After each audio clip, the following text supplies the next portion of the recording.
that shows that when Nikola Tesla died, that this information that he had, which allowed for a car to run out of the ambient energy, was in documents confiscated by the FBI. And I have a Department of Defense document demanding that the FBI turn these over to the DoD. The FBI refused. At any rate, science continues because the laws of the universe are in fact universal, and they can be discovered here or around Alpha Centauri or any place else in the cosmos. By 1928 and 29, T. Townsend Brown, as well as the Koloski-Frost experiment in physics in Germany, had determined that VHV, very high voltage systems, done in a certain resonant field could result in so-called electromagnetogravitic effect, the lifter effect that has been described, which you see in UFOs.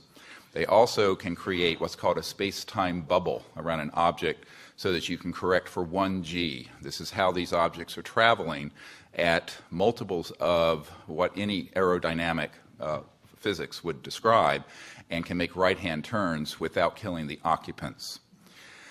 Around this same time, there was, in the 1940s and the late 1930s, a number of UFO sightings. This included the so-called Foo Fighters. Yes, it's a famous rock group. However, the Foo Fighters took their name from the reports of these objects seen in the theater of World War II that were flying around our aircraft. We thought it was a secret weapon of the Nazis. The Nazis thought it was a secret weapon of ours. There was Jimmy Doolittle, the famous general. His nephew is a dear friend of mine, and he has testified that General Doolittle was sent by FDR over to the European theater in World War II, investigated the Foo Fighters, and came back and told Roosevelt, and I quote, "They are interplanetary vehicles." So by then, there began a classified program, and which was augmented further by events, as mentioned, in 1941, and then, of course, the famous Roswell event.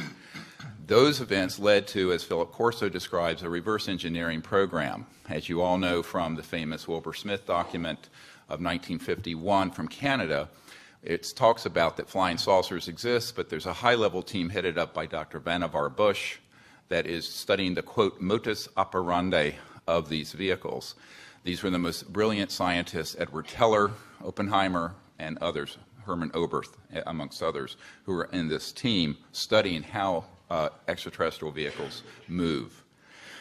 In October of 1954, a key date I want the committee to remember, we have actionable intelligence from someone who has worked in the National Security Agency and has been in the vault. All of this went deep black because they figured out, at that point, gravity control. So since 1954, October of that year, we have not needed rockets, jets, internal combustion engines, and surface roadways between cities. I say this with authority that this is the case. Eventually, these breakthroughs in human discovery were complemented by the study of the extraterrestrial material that were retrieved from these events. And contrary to most people's thoughts, the Roswell event was actually a downing of an extraterrestrial vehicle by an electromagnetic system that was hidden in a radar dome that was switched on, and this is in an FBI document that I can provide for the committee and is on the flash drive given to the Congress.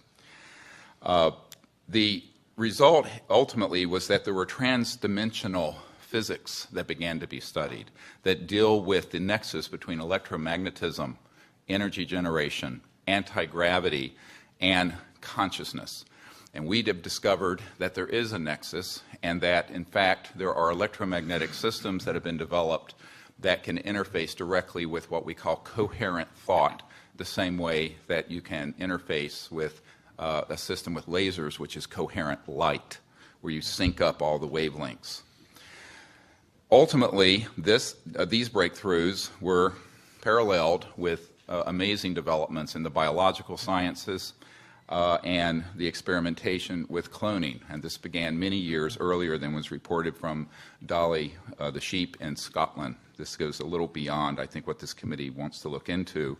However, you need to understand that The technologies that we have, and we were discussing, are not theoretical. We have actionable intelligence that any committee in Congress or executive action can find regarding current operations. And I just want to go through a list of them very quickly, of these facilities and corporations for which we have witnesses who can be subpoenaed by the committees of the Congress.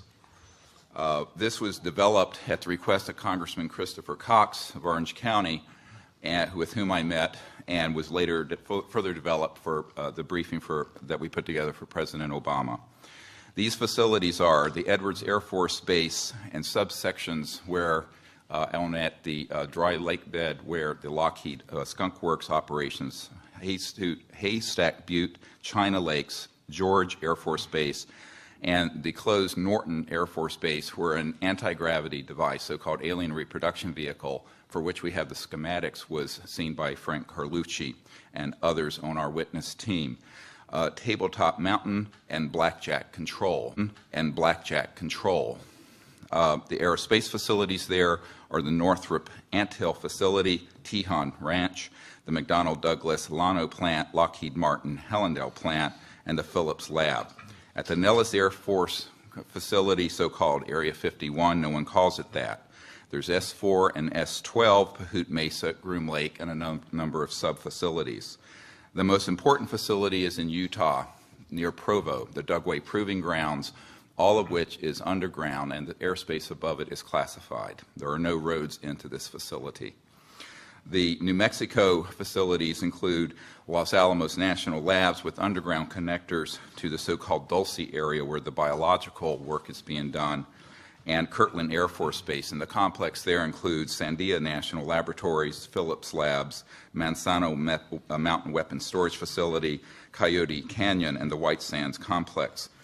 In Arizona, near Fort Huachuca, which is Army Intelligence Headquarters, there is a UGB underground base where one of our witnesses, who will testify, worked on 9 separate extraterrestrial vehicles that had been down through advanced electromagnetic pulse weapons, and there are several different species of extraterrestrial biologicals stored at that facility. The other facilities, and this goes on, include a special compartmented area of Cheyenne Mountain, where we have witnesses in our team who can be subpoenaed, where we have tracked extraterrestrial vehicles in our solar system that were measuring 26 miles in diameter.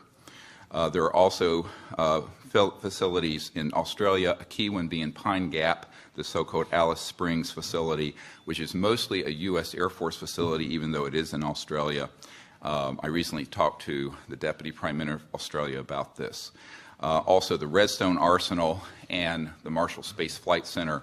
We have a scientist at the Redstone Arsenal who works under contract for IT&T, who have developed these transdimensional systems. He was under contract with my project to bring these energy devices out, and he was then threatened by a former CIA director and what I call the goon squad that went down there 3 years ago in March. This is just part of the information we have, and this information is on the flash drive given, then you're all welcome to review. Thank you. Thank you.